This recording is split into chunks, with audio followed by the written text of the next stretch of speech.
welcome back to another episode of Arian Talks. I am with Jasmine, the spiritual shorty, again, and it's great. I love doing these episodes with you, so thank you very much for being on this with me.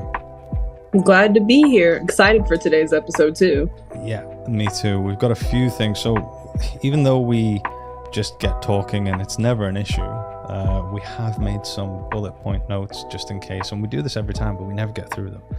Hopefully we will get through them. So the first thing that I thought would be really, really cool to talk about, recently I've just had a huge lesson, let's say, from my meditations, and when I go deep into it, and whether I'm having some sort of trip in terms of going to these parts of myself.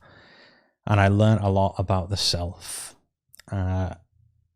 and there was so many cool things in that became kind of like I became aware of, which is so simple, but I was completely unaware of.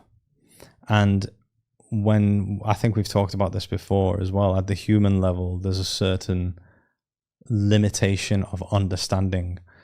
Not maybe understanding is not the right word. It's limitation of being able to interact with the concept, or to be able to. But when I close my eyes and I go within and I become the me that is essentially the spirit or the soul me, that understanding comes. And usually you and I talk and I say, like, hang on, I just need to human it first, or something like that. But this one was really cool, and I completely understand what everyone means by your journey is to become your higher self. But that's what happened. But I need to kind of like explain what that really means, because it's not accurate to describe it as becoming your higher self. It's not like, oh, I'm my higher self, but you're not because you didn't go through the experience that I did or something. Like, we all are. We're all already there. Yeah. And where I got to was the recognition that I am, not becoming. Like, I always have been, and you always have been, and everyone always has been. But there's a difference between the recognition. I can logically know, but the recognition was through the feeling of it, through feeling that I am, and actually being the voice that has been talking to me this whole time, and recognizing that, oh, wow, like I really am that voice. That was, I mean, straight off the bat, so many more things happened, but straight off the bat, that was huge. And it's something that's completely changed me. Yeah. I feel like a lot of the times we don't recognize that we are always extensions of our higher selves, just hanging out in these vessels, but there's never a disconnect. You know, there is times when you feel that you can't hear your higher self, or you're not necessarily connecting in as well, but that's what your intuition is. That gut feeling that you get, that is the feeling of being in alignment with your higher self. But even if you can't feel or hear them, they're still there. You know, what I like to say to people with what Arian is trying to explain with like humaning things is really like, if you look into the definition of claircognizance, it's really just this deep knowing. And really, it's like having this feeling within that you're not sure why you know, but you know for sure that that's what it is. So with like that becoming of your higher self, if you think of it as like, you feel it deeper than you ever have before. Okay, wait. Backtrack. I know how to explain this. So like Arian's explained this before as well. All humans are emotional beings before we are thinkers. And if you look at every other species on the planet, they communicate telepathically. Humans are the only ones who use words. Everyone else just feels the intention of the other animal, or feels the nature of the other animal. They just know because they know. They don't have to use words. Now that is the feeling of that trying to human something when you can't explain to someone, because it's a feeling. It's not something that you can put into words necessarily. They have to experience it for themselves to truly get it. They can understand it at like a surface level, but once you feel it, you're like, oh, this is what you meant. Like, I am my higher self. I can tell you that all the live long day, but when you feel it, you know it. Yeah, exactly. It's like that energy communication instead of verbal communication. It was this, honestly, I could literally spend the entire podcast talking about this. There's like, it was so many things happening. It was so cool. But it was all about the self. The teaching was all about the self. Sometimes I've had teaching in terms of this, how reality works and everything. And this was part of that as well. But it was about the self in terms of, well, the first thing that happened, which was super cool. By the way, when anyone says like, oh, the universe is talking to me, or the universe is doing this, it's you as your higher self. That's what the universe is. Everything is you. Everything. And spirit and ancestors. It is them, but it is you. It is the same thing. Yeah. So if my higher self, which is weird to say now, it's weird to say my higher self, right? That's because it's me, and I'm like, oh, and this is the human level, and I'll explain this in a minute. But my higher self was saying, all right, lay down, and we're going to go through a portal in your third eye. And I was like, okay, this is weird. This has never happened before. Like, I don't know what you're talking about. We've never done this, but all right, I suppose this is the next thing. And then it's like, okay, do this. And I was like, all right, but it's not working. It's like, oh, no, you need to do this. It's like, well, but that's not working. Like, what's this? And like, oh, yeah. And then I just got this like overwhelming understanding that like, we're not actually going in a portal. And I was like, wait, what do you mean we're not actually going through a portal? And it's like, can you hear me? And I was like, yes, I can hear you. It's like, yeah, we were doing that just so you can focus on my voice and hear me. And I was like, oh, you are louder than I've ever. I was just like, whoa. And you always hear your higher self is like the soft, soothing, calm voice. And it was this like soft, soothing, calm. And it wasn't a voice. I wasn't like, it wasn't sound. It was a knowing of conversation that was being.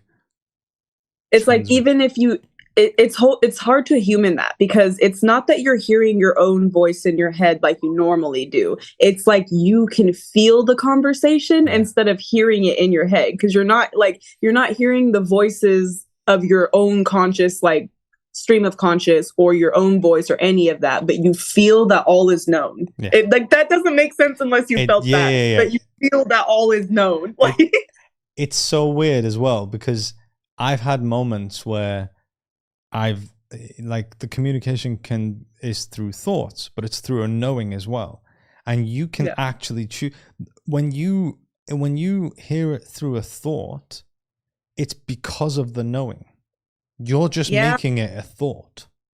Like, but you already know. That's why you're making it a thought. And you wanting to make it a thought is kind of giving you confirmation of this is what this is.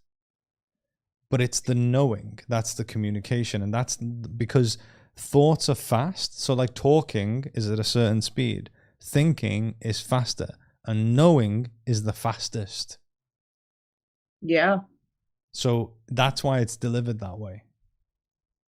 You know, it's like, what this is making me think of is like people who get diagnosed with like autism or like any type of like neurodivergence typically will have this thing where, you know, autistic people specifically will be nonverbal as children. And I think once again, that's because speaking and thinking is something that was introduced to us as humans, but naturally we're emotional beings. Mm-hmm. So I feel like those of us who come in neurotypical, you know, have autistic brains, it's more so that we're naturally attuned to the idea that we should just be sensory, like feeling each other and just knowing what each other means. Yeah. But it gets confusing when you have like your parents trying to force you to talk, but you don't really resonate with that because you don't need to speak. What is understood doesn't need to be said. Yeah. But it's like, because that's not how the world works or how society works. Yeah. You think something's wrong with you for not speaking. And it's not usually that they don't know how, it's that they don't enjoy communicating like that.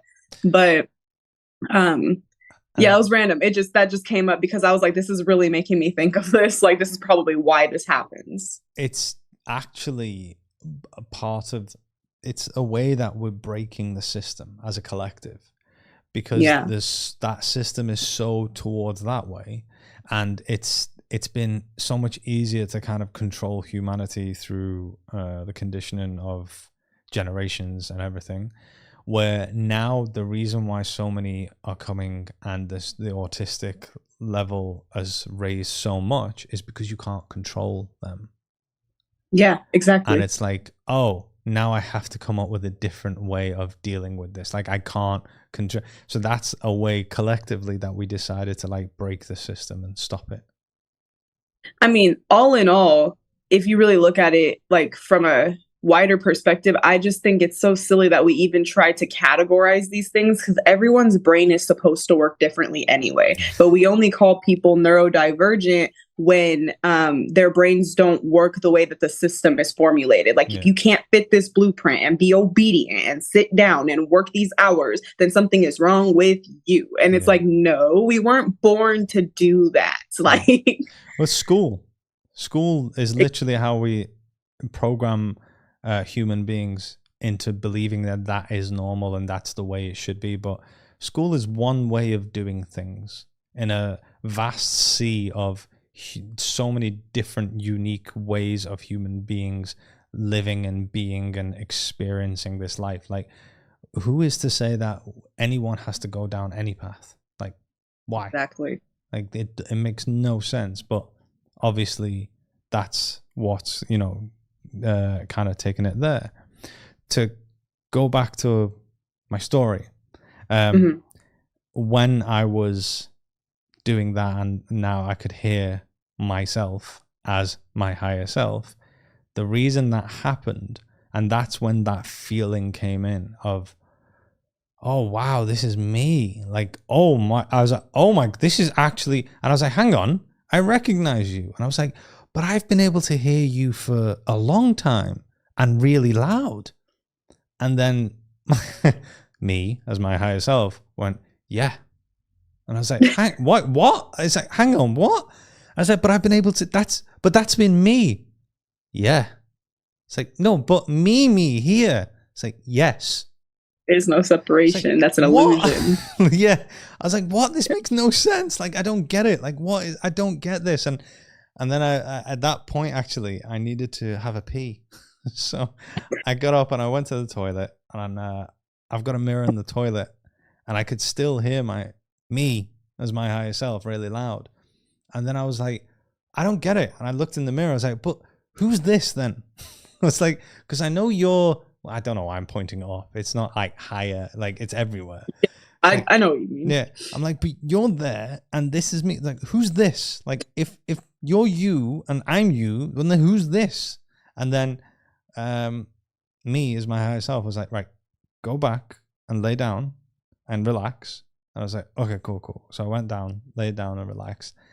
And then the communication was, you're trying to figure this out as a human, and you don't, as the human level, the understanding of this isn't there. You don't have the ability to understand this as a human. So because what I was trying to do, I was trying to understand it from a human perspective. I was like, well, if that's and then this, and like, there is no separation. And then I was like, okay, but I felt the separation. And then me as my higher self was, when you felt that separation, you were a fragmented part of yourself. You were a part that had dissociated. And I was like, oh. Yo, wait. You just fucked my mind, because now, so that means pretty much like the reason, all in all, that we're doing shadow work is because we come here pure and whole. And I already understood this, like, but I have to go back to it now. So we come to Earth already in our divine light. And then the more that we start to learn the ways of being human, or whatever we're being programmed to see from ages 1 to 7, we become all these fragmented parts. So like that wholeness that we were just starts breaking apart. Yeah. And when we're viewing us from all the different aspects, we can view it only as separation because we've already been broken apart in our eyes. Yeah. But when we start doing healing and shadow work and we start becoming one again, we can understand that there is no separation between us and the other side, which is why you're healing your whole life till you die, because you're ascending back to your higher self. Yes, exactly. Okay. That. Okay. Exactly that. And that's what it was. I was blown away. I was like, right. And that's the trauma. The trauma is separation, which is also Source's like first ever trauma when Source became conscious. Because when Source became conscious, when Source became conscious, when you're conscious, you are aware of the self. And if there is a self, that means there has to be an other. But because there was no other, then Source realized that I'm lonely, I'm alone, I'm on my own. And that being alone was the first fragment, which was then another. So this is why at the lowest, or at a level of human as well, it's the same thing. We all just don't want to be alone. Like that's kind of like the main trauma of humans, let's say, to be alone. And that's why we're a relationally dependent species, because that makes us survive. We're herd species and social creatures. That makes a lot of sense. Like, I'm like thinking back to like when I read the Kybalion and like all that they said in there about how like everything has its antithesis, but not like source. Source can't be separated. Source can't be divided. Source is always whole and always one. Even if we're all source in fragments of itself, experiencing itself through different bodies, different avatar types, different galaxies, we're still all one. Yeah. There is only illusion of separation. But when it comes to everything having its antithesis, aside from source, which caused it to fragment in the first place, was that feeling of I am all, but also alone. Like, yeah. So let me experience all that is, or all that can be. Yeah. Okay. Okay. The way it's kind of like, think of a pan on the hob with a lid, and everything inside that pan is source. But then you've got a sheet of paper. But that sheet of paper, so everything in the pan is source, but that sheet of paper can be torn up. It can be divided. There can be fragments of the sheet of paper, but everything in the pan is still source. Yeah. Yeah. And that's kind of like what that was. So it was insane. And there was so many more things that happened as well. There was like kind of a long time ago when I had like another deep meditation and kind of getting into it and things like that. There was this overwhelming feeling that I had of, oh, I did it. Like, I finally did it. I did it. And I was like, what am I talking about? I did what? Like, what? I was like, what? What's going on? And then I realized what I was talking about. It's like, I chose to go down here into this area with these parents and in this country, going through this to eventually wake up. And I was like, I woke up. Like, I did it. Like, and I was like, yo, I was like, whoa. And then there was this moment where source, but higher self, source, everything was kind of like, it wasn't necessarily an apology, but it was like, I'm sorry I had to put you through that in order to get to here.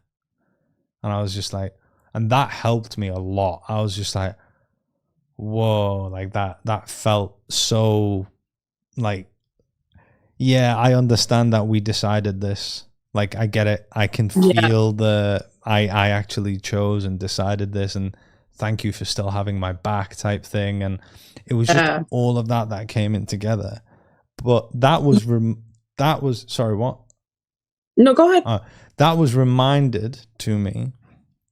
And then I was shown kind of like why, even though we talk about it, and in terms of like purpose and everything, but we could, you know, I was shown why I'm here and why healers are here and things like that. Things that we already know, we already talk about, but it was cool to kind of be shown that. And then it was all about the self again, just like the self. And one of the coolest things that happened to me, which is part of my teaching now, which is so I went back in the toilet again to have a pee, and there's a mirror there again. So I had looked in the mirror, and I don't know if you've ever soul gazed with yourself. Mm-hmm. I was doing that, and it's like, this is cool. And then I went back into my bedroom, and I've got a mirror in there, and I found myself like staring into the mirror. And then I was like, do you know what? I'm hungry. I'm going to go get some lunch. So then I went downstairs, and I've got a mirror just next to my front door. And then I found myself staring into the mirror, and I was like, why am I staring into the mirror all the time? Like, what's going on? I was like, there's something in this. There's something happening here. Like, what's happening? So then I thought, right, I'm just going to stare into the mirror. I'm not going to like fight it, because I was staring, and then I was like, right, I'm going to go do something. Right, I'm going to go do something. Right, and then I was like, I'm not going to fight it, because I've literally just been staring at literally every mirror in my house. So what's going on? And then I got told is like, it was more about the self. And I've worked a lot on my healing. And when you're reintegrating aspects, all paths in terms of spiritual paths and healing paths are leading towards self-love. You cannot heal without practicing self-love. So, and I'm hardcore with healing. So I'm confident, and I can see that I've been practicing a lot of self-love. So I've always been like, yeah, I practice a lot of self-love. I treat myself really well. This is the most I've ever loved myself. This is the only time in my life I've ever loved myself. And it's always increasing and everything. But I completely didn't realize that I still saw myself as two different selves. And what I mean by that is, when you close your eyes and meditate, whether you're meditating or just closing your eyes, you're a completely different self. And then when you open your eyes and you see yourself in a mirror, you're a different self. Like, you feel that different self. And I was like, whoa. So then I closed my eyes, and I was like, oh yeah. Like, this is the me that when I meditate. And then I opened my eyes, and I was like, oh, this me doesn't meditate. Yeah. No. I was like, this is a different me. I was like, whoa. So then I started doing this thing where I closed my eyes, and I was like, this is me, this is me, this is me, this is me. And then I opened my eyes, and I brought that me into this me. And I was like, this is me, this is me, this is me, this is me. And then I brought that me, and I closed my eyes again. I was like, this is me, this is, and I was like merging them both together like that slowly. And I did that for a while. And then after a while, I like burst out crying. There was like this, like that, this connection or something. And I was like, like, whoa, what was that? And I burst out crying. I just let go of like whatever was there or whatever it was. And it was literally like just connecting them together. And yes. It was so powerful. Like, I never even realized that, oh, the me that I look at on the camera, in the mirror and everything is a completely different feeling to the me when I have my eyes closed and I'm meditating.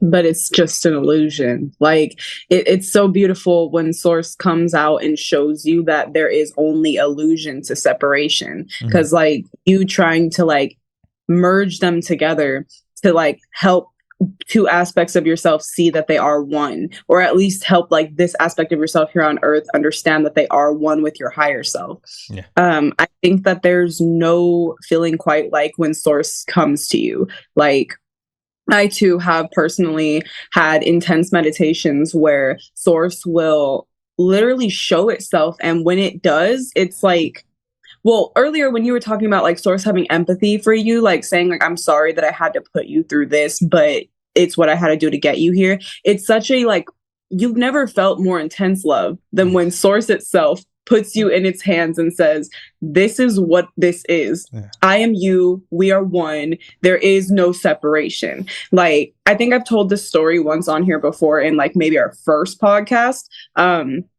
But one of the coolest things that I've ever experienced was Source showing itself to me was when I was doing this one really deep meditation, and Source came to me and said, do you want to know the truth? And I was like, yes. And they said, are you sure? Because once I tell you the truth, there is no going back.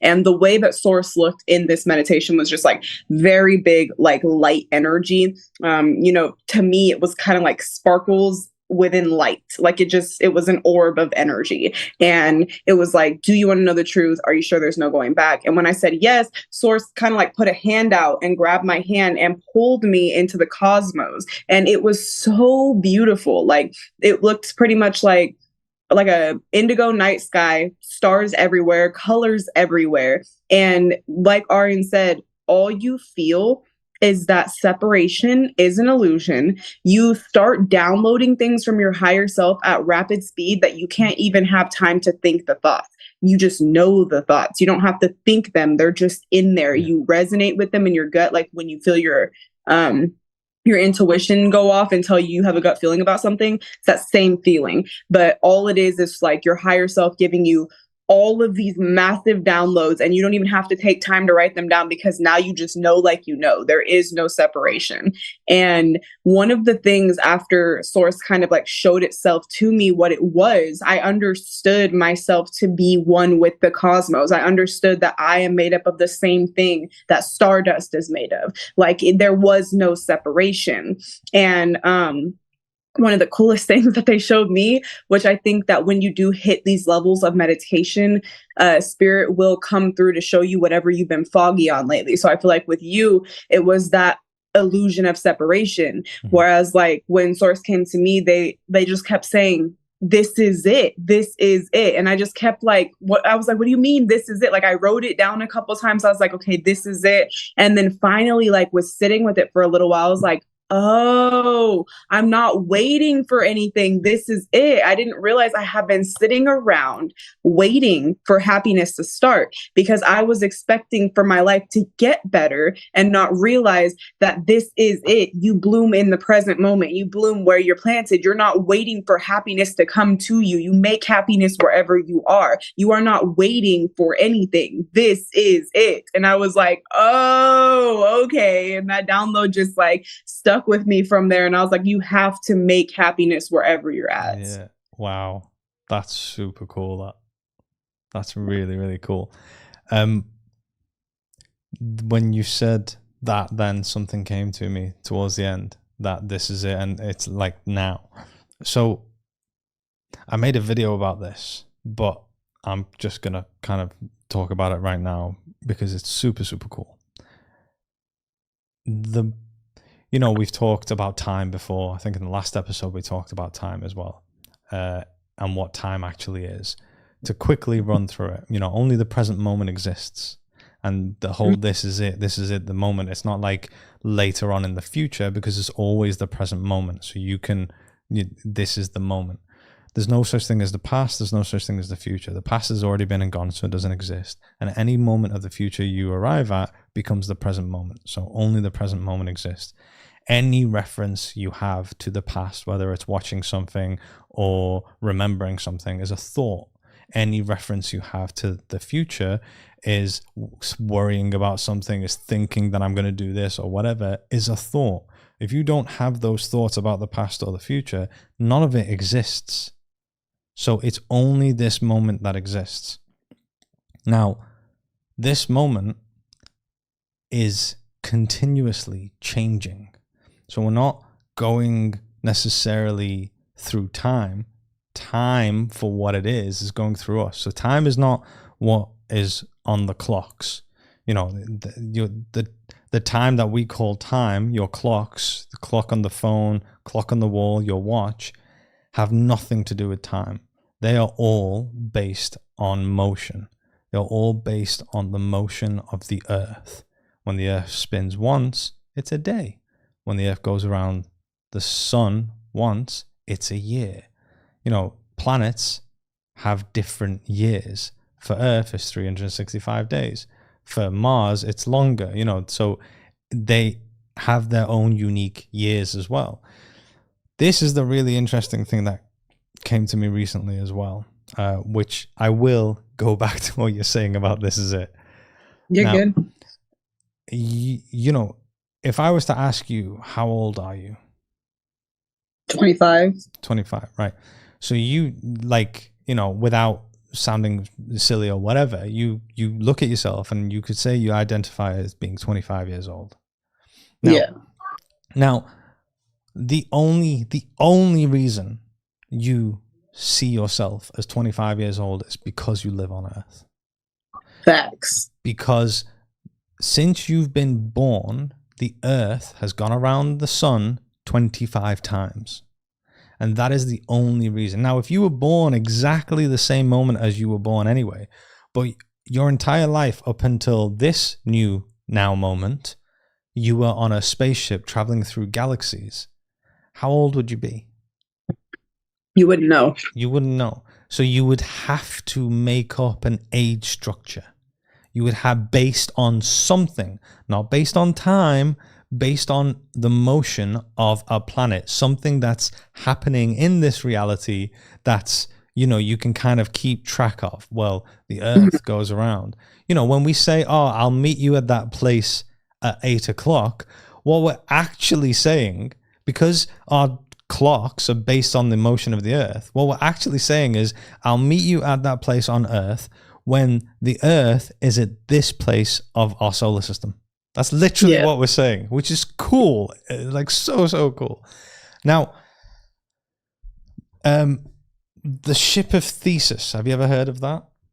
Mm-mm. So it's this wooden ship, and the argument is that if you were to replace every piece of the wooden ship, let's start from one end of the ship and replace the wood with exactly the same type of wood, but just replace it. So then the entire ship has had all of its wood replaced. Is it the same ship? No. Well, it's an argument. Like, some people will be like, yes, no, and you know, like I don't think there's a definitive answer, and on my side, I wouldn't necessarily have a definitive answer. I don't know. Now, your cells regenerate. Every 7 years, you have brand new cells. Completely brand new cells. So this hand, this is a brand new hand from 7 years ago. This is because that's all brand new cells all over my body, all over my being. It's just continuously regenerating. This is not the same hand that I had when I was 5 years old. So, am I growing, or is the current now continuously changing? That makes sense. And you know why we do this too is because we have, only on Earth do we have this perception of death. Do we think that at some point we're going to die in around 100 or so years? So we start counting our days and living accordingly and trying to get as much done as possible, because you never really know, but you know you may or may not have around 100 years. Whereas, you know, to my understanding, we only think that on Earth because Earth is a school where we're not supposed to know we're eternal. Whereas on other galaxy systems or planets, we don't chart death like that because we understand that it's like not really the end of anything. Well, here's the other thing as well, that when you said that, it made me think.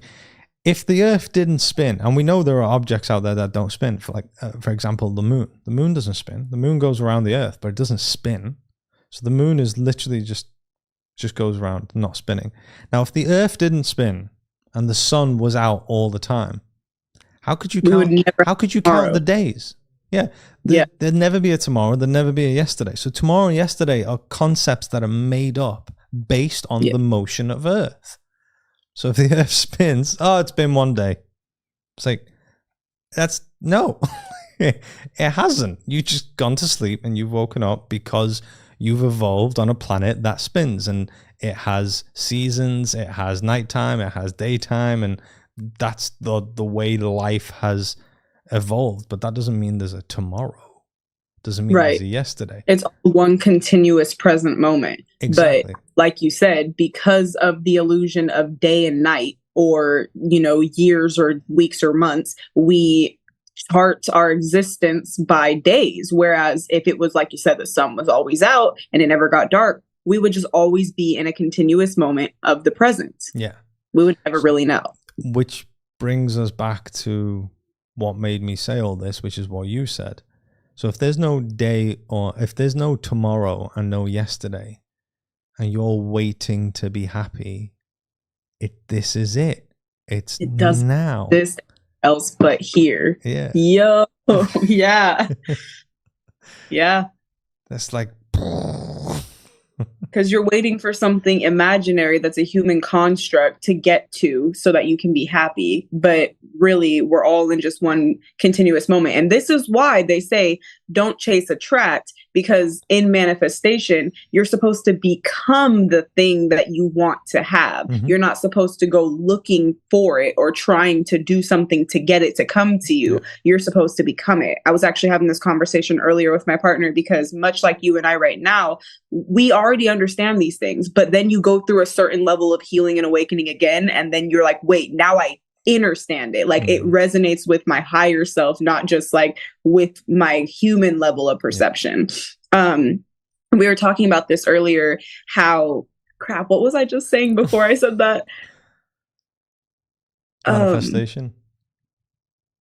Manifestation. Oh, not chasing after it, right. Letting it come to you. We were saying how it makes so much sense how, like, okay, so like in my situation right now, right? Like, we choose to stay with family right now because we think that financially it'd be the best situation for us to live rent free, to save up some money to get our own space. So if we want to get those moments of like privacy and freedom like we used to have when we lived on our own, we have to bloom where we're planted. Right now, we understand that this is where we're at in the present moment, but where we want to be is in our own house where we have more freedom. Mm-hmm. So what we're doing is getting up at like 5 a.m. when nobody in the house is up until like 7 or 8, because it gives us more experience of freedom. Even if it's not there, it's the illusion that it is. And so us being the only two awake in that moment and having that freedom sends that happiness out to the universe that we want to be alone in our privacy, have our own space, and we're doing it where we're at. So we're becoming what we want and in the present moment. So it comes to us, because the more you put that energy out,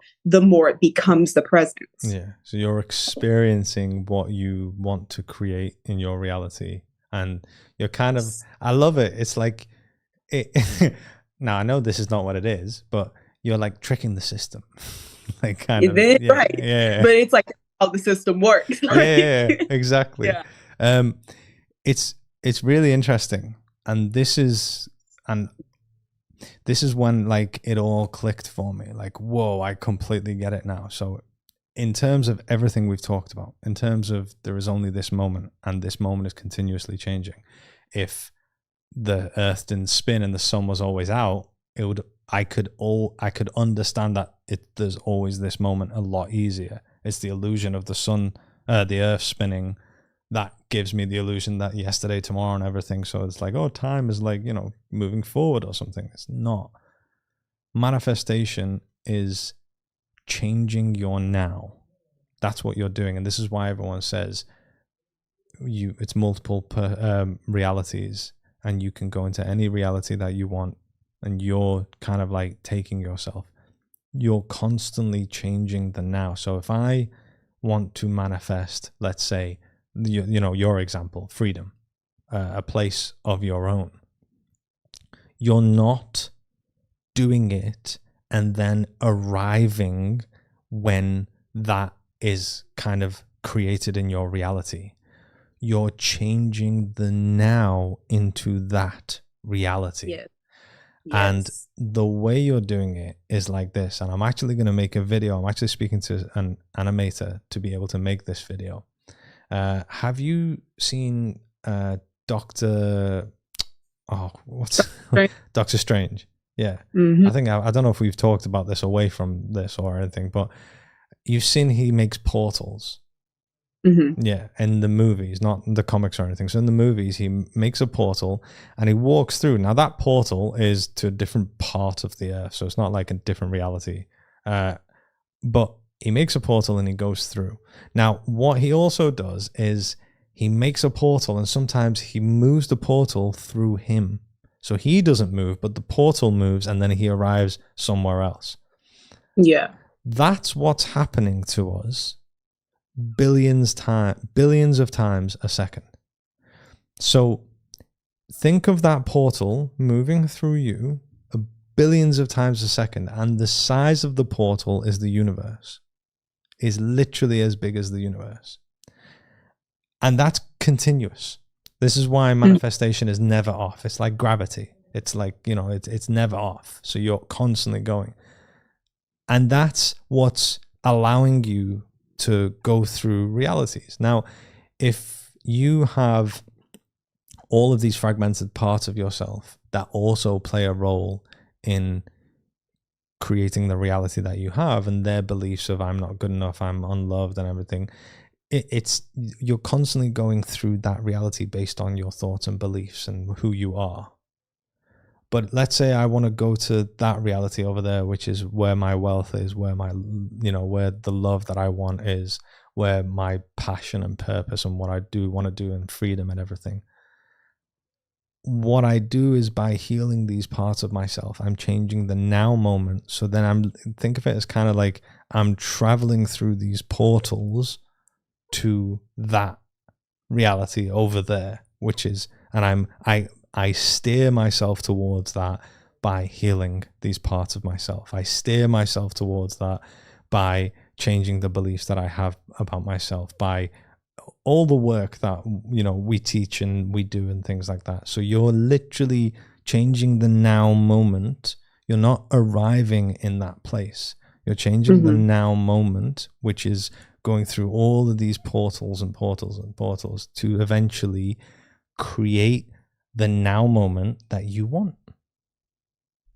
You've got me on Marvel now, so I have to step in. If I get the title wrong, Marvel fans don't fucking kill me, but I'm pretty sure it was Doctor Strange in the Multiverse, where they explained this perfectly throughout the whole movie, because the point was Wanda, when she was using like essentially astral projection to create portals so that she could try to go from where she was at and take her consciousness to a different reality where she had children, because in only that reality was she a mother. Every time she would try, eventually the connection failed. And through the movie, she ends up being the villain because she is trying to kick herself in that reality out of the reality so she can go to it and replace that version of her. Yeah. But the reason that doesn't work out is because that version of her has to be somewhere. There has to be like alignment to that reality. You can't just go from point A to point Z. There has to be alignment. And so like throughout, the bigger purpose of that from that movie that I got out of it was, you can't just like rush from point A to point Z. You have to actually take the steps to become that version of yourself. Are the possibilities endless? Absolutely. Can you travel there through visualization? Without a doubt. But can you stay there permanently without doing the work? No, it's not possible. You have to transition into that version of yourself. That's super cool. I didn't even think about that when I watched that movie, and that's so true. Like, I completely resonate with everything you're saying, and that's so true. That's super cool, and it's a really good lesson, that what you just kind of like what you said about that, because it's so true. Like I remember at the beginning of my journey when I woke up, my first awakening, and I started learning like, oh wow, like this is so much more than I thought it was. And then I was like, teach me about time, and the universe was like, you're not ready. I was like, I am ready. I was like, I am ready. Like, you're not ready. And I was like, oh, go on, just teach me. Like, but now I'm able to fully understand these concepts and everything. And when you fully understand these concepts, it's easier to explain them to others as well. Like I wouldn't have been able to explain it the way I'm doing now if I would have tried to be taught this stuff at the beginning of my journey. Like, not a chance. And I had to become this version of myself to be able to fully comprehend and understand in order to be able to teach. To add on to what you just said, actually, we have touched on this, I think, in the last podcast, but you do have to reach a certain level of understanding of who you are on a higher level than just human to understand some of the concepts that you want to learn about, like time, because it's not going to be something that there are human words to explain to you. It's going to be something that is felt within. So if you haven't cleared out the blockages that are already in the way, you're not going to feel what it means. You might hear what it means, but you don't feel that. So you don't really get that. Damn it, I keep losing my train of thought. I had something to say off of what you were last saying about like understanding something deeper. Oh, okay. So I will randomly always have like this feeling like lately of like my higher self just coming to me when I'm like in a little bit of a thought storm, when it's just going and going and going. And my higher self will just put the feeling over me. Once again, this is the feeling we've been talking about the whole time. There's no way to put this into words, but I'm going to try my best. When I am too lost in thought, my higher self just comes and puts this like shield of energy over me that lets me feel within that I am here, but I am not here. That this is a game that I chose to sign up and play, but that at any given moment, there's no need to stress because it's all in my control, even though there's an illusion that it's not. And whenever I get that feeling put over me, which has been happening more frequently lately, I'll go into this like, oh yeah, this is a video game. It's all good. No big deal. Yeah. Moving on. And it's like you just get this stress ball taken off of you because you've hit a threshold of understanding yourself deeper than just human. So you're like, okay, this is why it's important to understand that you're a spiritual being having a human experience, because you don't let things eat you up inside when you understand what you really are. That's where that trusting your intuition comes from. That's where trusting without proof for the universe comes from. You have to find that what is the word, like that discipline kind of in you to like be like, all right, I don't see what I'm waiting for yet, but I trust that I'm on the right path to get there, and I'm not going to stress it. I'm not going to let my thoughts come in and like mess me up, because I felt my higher self tell me this is the way. Like I think I said this to you earlier before we started the call as well. We had the call before we started the podcast. It's faith, isn't it? It's the faith. And I've had the same as well. And I actually use the same thing as well, to be like, this is all an illusion. Like, oh, we're in a game. Like, I've seen reality. Like, even though these parts of me are like, but what if? You know, what if fear? What if fear? What if fear? And I'm like, no, I get that. I'm not invalidating you, but I'm just, it's a game. Like we know that we know exactly what's happening. It's like, so it's very normal to have that that fear and everything, but it's challenging. It's definitely challenging. Let's use the word challenging. But absolutely, Jazz, I think this is a great time to end this episode. Like I said, I know we had more to talk about, but we didn't. But we're going to actually continue the conversation. We do this every time. Every time I do an episode with Jazz, we do an episode here, and then we continue the conversation over on Jazz's channel. So if you are listening, if you're watching, whatever, the link to the second half of this conversation will be in the description of this episode to be able to watch it over on Jazz's channel. I want to thank you again for doing this. It's so cool every time we talk, and I have a lot of fun, and honestly everyone's loving our conversation as well, so thank you. Yeah, it was really awesome to be here. Always glad to do podcasts with you. I feel like we spark a lot of conversations that just aren't being had. And we also love all the mutual fans that we have that'll like comment stuff and be like, I watch both of these creators and I love when they make stuff together. So yeah, keep on watching both of the parts. Go over to my channel and watch the other part. But yeah, it was cool to be on. Thank you.